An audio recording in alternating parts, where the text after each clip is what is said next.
Merci. Nous en venons aux questions du groupe La République En Marche et la parole est à Madame Audrey Dufeu-Schubert. Merci Monsieur le Président, Madame la Ministre.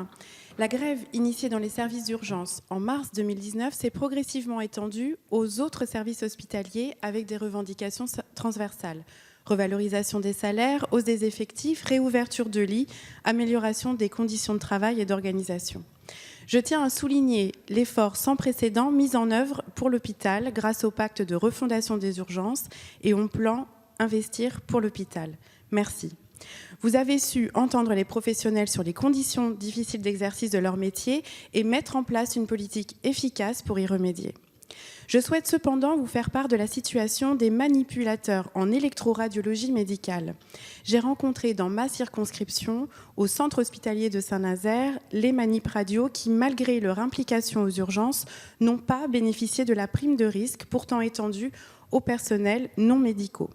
Ils sont pourtant essentiels à la prise en charge des patients aux urgences. Ils sont directement impactés par l'augmentation du flux de patients des urgences. Trop peu reconnus, leur métier mérite pourtant toute notre considération par la diversité des compétences acquises qui ne cessent d'évoluer avec l'innovation des techniques en imagerie et la téléradiologie. Dans votre communiqué de presse du 16 décembre dernier, vous les rendez éligibles à la prime de risque à destination des agents consacrant en majorité de leur temps au service d'urgence, bien qu'ils soient rattachés à d'autres unités fonctionnelles. Dans les faits, cette prime n'est pas systématique. En effet, son versement est laissé à l'interprétation du décret 1143 du 11 décembre par les chefs d'établissement, avec parfois des disparités au sein d'un même GHT.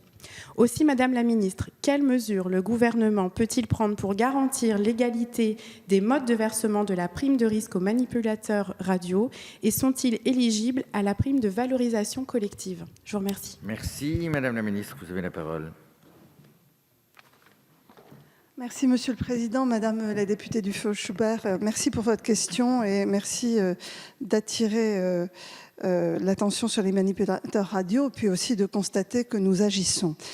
Vous avez raison, ce sont toutes les professions médicales ou non médicales qui font vivre l'hôpital. Et les manipulateurs radio sont essentiels au bon fonctionnement des services d'imagerie et donc nous prêtons une attention particulière à cette profession qui est souvent en tension dans beaucoup d'établissements. Plusieurs mesures permettent une meilleure reconnaissance de leurs compétences et de leur exercice. Je pense aux nouvelles mesures mises en œuvre. La prime de risque urgence de 100 € net par mois depuis le mois d'août leur a été élargie fin 2019 à la condition que les manipulateurs exercent principalement aux urgences. La prime d'attractivité territoriale pour Paris et la petite couronne de la région parisienne inclut spécifiquement les manipulateurs radio dans les bénéficiaires de cette prime annuelle de 800 € net. Une large part sera aussi concernée par les prochains dispositifs Investir pour l'hôpital qui se déploieront au cours des prochaines semaines, notamment la prime d'intéressement collectif pour tous les professionnels engagés dans des projets d'amélioration de la qualité des soins. Et puis l'accompagnement des débuts de carrière, c'est-à-dire le contrat d'engagement de service public pour ceux qui veulent rester à l'hôpital public et la prime d'engagement dans la carrière hospitalière les concerneront aussi afin de valoriser leur engagement dans la fonction publique hospitalière. Comme pour l'ensemble des professionnels, les manipulateurs radio bénéficieront du réinvestissement dans les conditions de travail, dans l'hôpital, et de l'investissement du quotidien qui vient d'être alloué aux hôpitaux, je parle des 150 millions du mois de janvier, et évidemment la reprise de la dette qui va favoriser un gain en trésorerie pour tous les hôpitaux publics.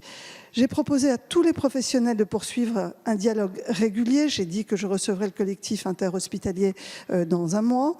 Je leur propose de construire une démarche de travail commune pour suivre le déploiement des mesures et pour ouvrir le débat autour de la politique de rémunération des professionnels de santé en France. Merci. Le débat est devant nous. Je vous remercie. Merci.